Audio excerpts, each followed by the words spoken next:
Hey bunnies. I'm back again. Hello. And it's very hot. I don't think people underestimate, like, I have to turn off the AC, the fan, my air purifier, everything so that, it's not like drowning out the sound. So I want a little credit for that. Just a little bit, not too much. All right, ENTJ bullies. Let's talk about them. Let's get into them. It's funny because, like I said, there's just a handful of types that when you think about bullies, you think about a specific type, and I think ENTJs are definitely in that small handful. Throw in ISTPs, ESTPs, and a couple others, ENTPs, um, as kind of like spearheading the bullying movement. Not intentional, of course.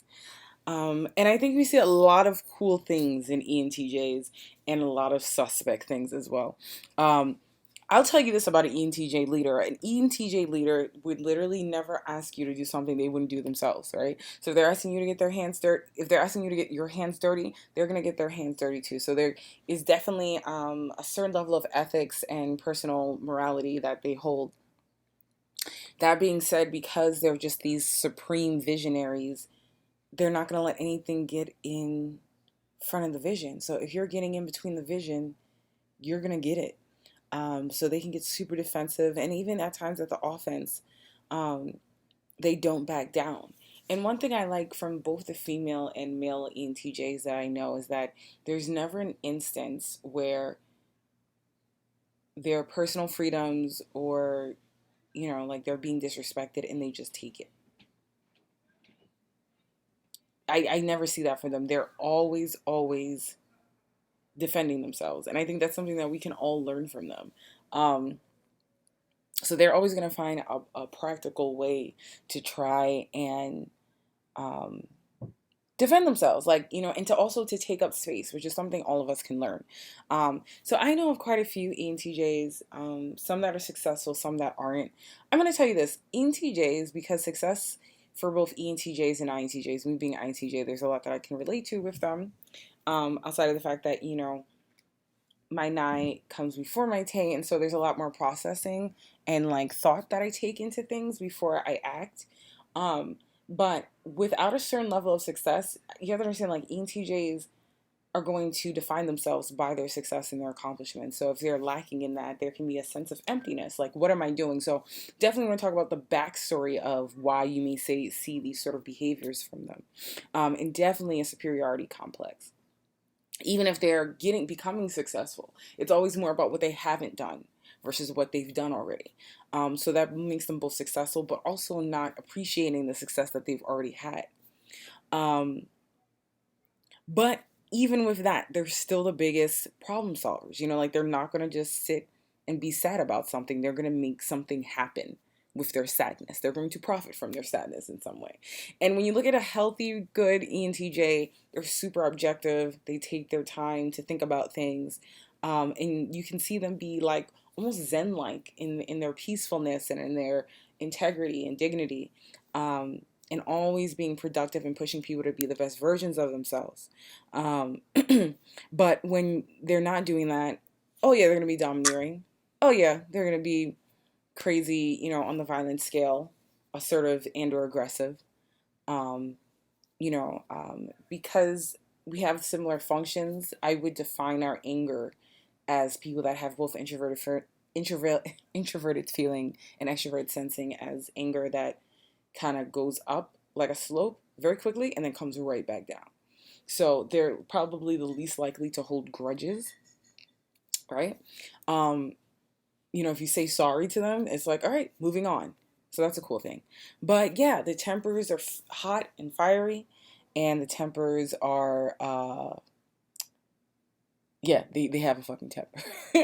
You know what I mean? And outside of something like, I could see both a female and a male ENTJ say something like, I don't, do feelings. I don't do that. But, they do feelings. It's just something that they're not going to have respect for.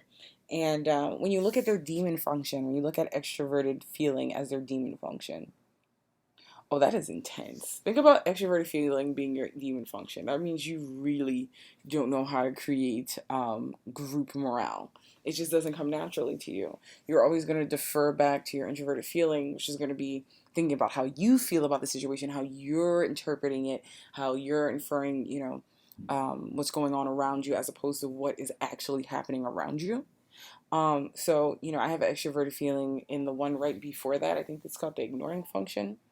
Um, but yeah, having your demon function as extroverted feeling, that's kind of suck for both the ENTJs and the ESTJs. And I've seen really crazy behaviors between the two socially where I'm just like, wow, you really just don't get it.